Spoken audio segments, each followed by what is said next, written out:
જય ઠાકર મારા ગોપાલક ભડવા સમાજને। આજે આપણે વાત માનવીએ સાભરિયા ગમારાવની, કેમ કે આખું જગત જાણે કે ભડવાર સમાજ પોતાની ગાયું માટે આખું ગુજરાત ખેડે છે।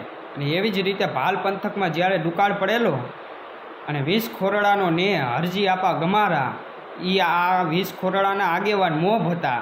અને એ ભાલ પંથક એ 20 ખોરડાને મૂકવો પડ્યો દુકાળના કારણે। અને એ 20 ખોરડાનો ને જ્યારે અમદાવાદમાં પ્રવેશ કરે ને સાબરનો કાંઠો આવે છે અને સાબરમતીના કાંઠે લીલું ખડ અને લીલા જંગલ ઊભા છે, ત્યારે હરજી આપા મોભે કીધું કે આ જગ્યા આપણી ગાયો માટે પુષ્કળ જમીન છે, આપણી ગાયોને અહીંયા ખડ પણ જડી જશે અને પાણી પણ જડી જશે, એટલે આપણે અહીંયા દુકાળ ઉતરી જશું। અને ટૂંકમાં વાત કરું કે 20 ખોરડાનો ને એ સાબરના કાંઠે રોકાઈએ ગમારાવનો।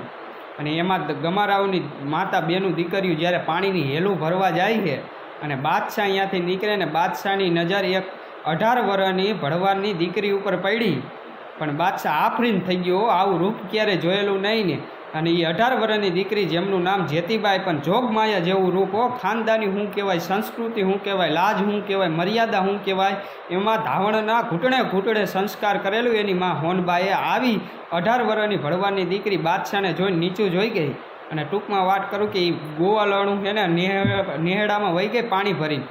અને બાદશાહે વાંયથી સંદેશ મોકલાયો એના વજીર સાથે અને કીધું કે ભડવારોને કહેજો કે બાદશાહ પૈસા આપવા પણ રાજી છે, પણ એની છોકરી જેતીબાઈ છે એના નિગાહ મારી હારે કરવી દે, કારણ કે આવું રૂપ તો મારા જનાન ખાનામાં જ શોભે વજીર।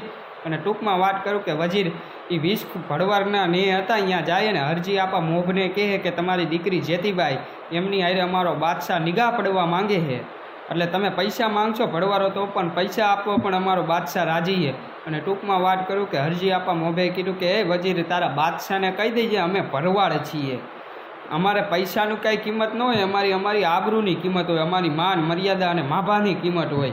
અને તારા બાદશાહને કહી દેજે અમે ભરવાડો છીએ, અમારી દીકરીને ઝેર પાઈને મારી નાખશું પણ તારા બાદશાહના જરુંબે નહીં બેહાડી।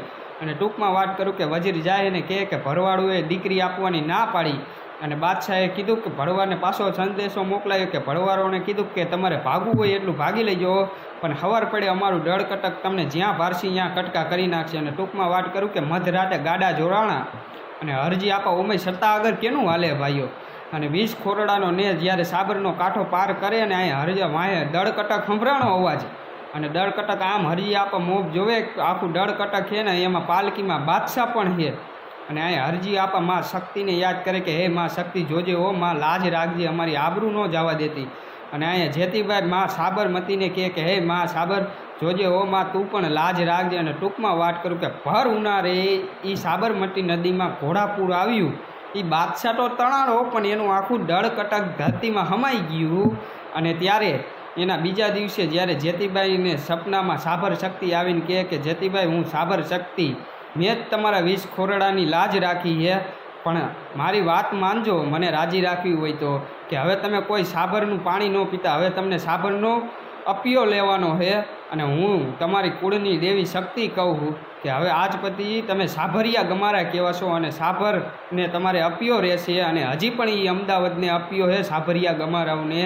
એટલે આ આપણો ઇતિહાસ છે, આને શેર કરો, લાઈક કરો। જય ઠાકર, જય દ્વારકાધીશ।